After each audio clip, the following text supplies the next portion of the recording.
Quelle était votre vie avant de connaître cet univers?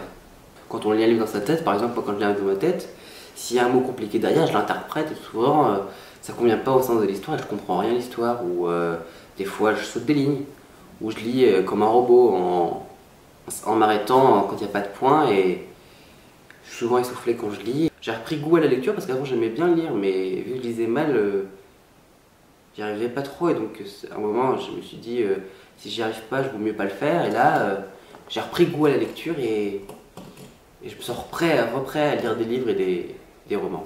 Venir chez Lectrice Sauvageau Puissance 10, ça apporte de tout. Moi déjà j'écris mieux, je fais beaucoup moins de fautes d'orthographe et j'arrive mieux à lire. Là on est déjà plusieurs,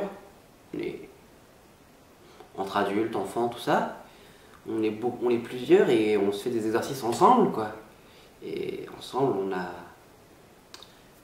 a plus de chances de réussir vu qu'on est déjà un groupe, on s'ouvre plus aux autres, quoi. Ça nous met plus à l'aise que quand on est tout seul. Et les exercices changent à chaque fois.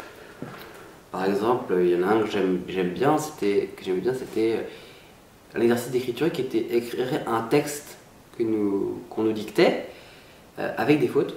On devait écrire avec des fautes, mais exprès les fautes que personne ne ferait, et ensuite écrire après sans faute. Et ça aide vraiment, vu que les fautes, on voit comment on les fait et on peut les contrer, vu qu'on fait exprès de les faire. On réfléchit comment on a fait les fautes, comment on les interprète, comment on les fait, et après, quand on fait exprès de l'écrire bien, on l'écrit vraiment bien, et on sait comment détourner ces fautes-là, vu que maintenant on les connaît. Quand on fait des fautes, bien sûr qu'on les connaît, mais on les connaît pas vraiment. On ne sait pas comment elles marchent, tout ça. Et là, on sait vraiment comment elles marchent.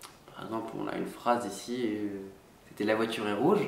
Par exemple, on peut dire L-A-V-E-I-T-U-R-E-E-S-T-R-O-U-G-E. Là, on va faire L-A-V-E. Et là, vous trouvez la phrase et c'est plus simple. Pour moi, c'est plus simple que épeler un mot parce que épeler un mot, ça me fait. J'y arrive pas vraiment.